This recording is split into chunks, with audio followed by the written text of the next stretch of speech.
Una gran parte de la comunidad Pokémon está cansada, y con el anuncio de Pokémon Unite se ha reforzado aún más la idea que ya hace tiempo que ronda por la cabeza de los jugadores de que para The Pokémon Company la saga principal de videojuegos no es su prioridad. Pero ¿cómo hemos llegado hasta aquí? Y más importante aún, ¿tienen razón estos jugadores y jugadoras de estar decepcionados con la compañía?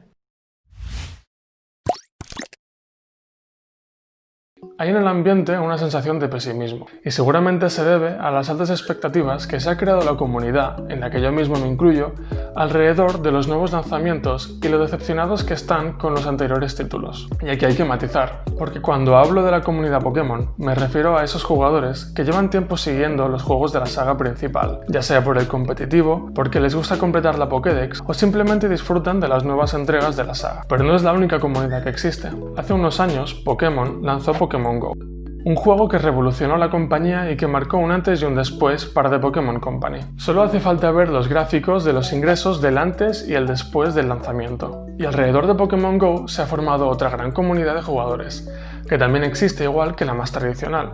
Y muchas veces hay jugadores que forman parte de una y no de la otra, o que forman parte de ambas comunidades. Y no hay motivo por el cual no pueden coexistir ambos estilos de juegos, desde el más casual al más tradicional.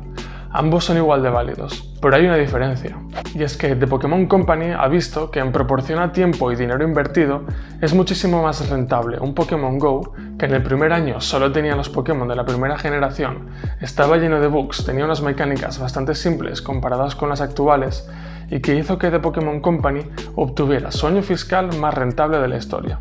Y al otro lado tenemos Pokémon Espada y Escudo, en el que hay que invertir en más desarrolladores, más artistas y en definitiva más dinero y más tiempo. Y lanzar Pokémon Go no fue una decisión que The Pokémon Company tomara de un día para otro. Solo hay que fijarse en cómo ha evolucionado el mercado del videojuego en los últimos años. Si nos fijamos en este análisis y predicción de mercado que realizó Newzoo en 2018, que muestra los ingresos por segmento y el crecimiento de estos, hay una tendencia que está más que clara. Las plataformas móviles se han convertido en los dispositivos que más ingresos están generando actualmente, con una evolución impresionante, mientras que las consolas cada vez representan un trozo más pequeño del pastel, y de un pastel que va haciéndose más grande cada año. Y de ahí sale Pokémon Unite, Pokémon Café Mix y los diferentes juegos móviles que ha publicado The Pokémon Company en los últimos años, con más o menos acierto. Además, hay que tener otro factor en cuenta, y es que esta alianza con Tencent para desarrollar Pokémon Unite es muy importante para The Pokémon Company, ya que así podrá penetrar aún más en el mercado chino, ya que China es el mayor mercado de videojuegos a nivel de ingresos actualmente, y una gran mayoría de estos jugadores juegan en dispositivos móviles. De ahí uno de los motivos de peso de que Pokémon Unite sea crossplay entre móviles y Nintendo Switch. Y Pokémon siempre ha intentado abarcar el máximo público posible, diversificando tanto como ha podido, y ha aprovechado los beneficios del marketing desde el minuto 1 con el lanzamiento de la serie animada, el juego de cartas y los diferentes spin-off que ha ido sacando durante los años. De todas formas, con todo el dinero que ha generado The Pokémon Company, me parece muy egoísta que no invierta más y que cuide de su saga principal tal y como se han hecho otras franquicias como Mario y The Legend of Zelda, que se reinventaron a sí mismas dando el salto a la nueva generación de Nintendo. Y muchos esperábamos que Pokémon fuera a dar ese salto, incluso se especulaba que se iba a cambiar las mecánicas principales y que iba a haber un antes y un después. Pero de nuevo, la comunidad tenía unas expectativas demasiado alejadas de la realidad, porque Pokémon siempre ha sido Pokémon.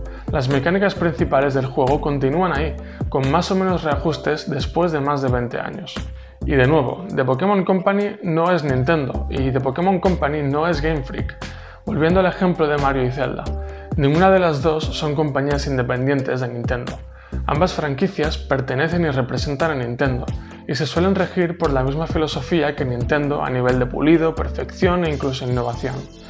Pero Game Freak pertenece a The Pokémon Company, y aunque continúa siendo una parte importante de Pokémon, ya no tiene el peso que tenían generaciones anteriores para tomar según qué decisiones. Ahora mismo tenemos a Niantic colaborando con Pokémon Go y Tencent con Pokémon Unite, sin contar a otras desarrolladoras que están colaborando con otros spin-off. Así que encuentro un poco injusto que se le eche la culpa a los desarrolladores de Game Freak respecto a muchas de las tomas de decisiones o el claro cambio de prioridades que está tomando de Pokémon Company, que es quien yo creo que deberían centrarse las críticas. Creo que habiendo visto todo esto, es fácil pensar que The Pokémon Company ha tomado un cambio de rumbo y que está dejando de lado a los jugadores más tradicionales en beneficio del mercado móvil, ya sea más casual o competitivo.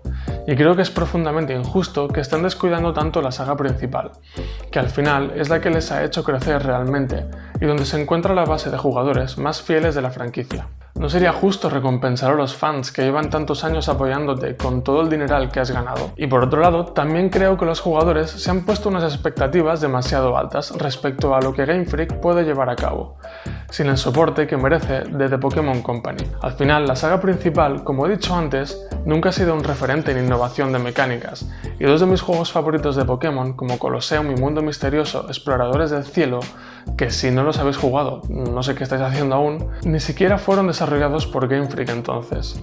Así que, ¿qué le estamos pidiendo a Game Freak? Me encantaría saber cuál es vuestra opinión al respecto, así que sentiros libres de comentar. ¿Cuál creéis que es el rumbo que está siguiendo la franquicia Pokémon y por qué? No olvidéis tampoco apoyar al vídeo con un buen like y suscribiros si queréis ver más vídeos sobre el mundo de los videojuegos. ¡Hasta pronto!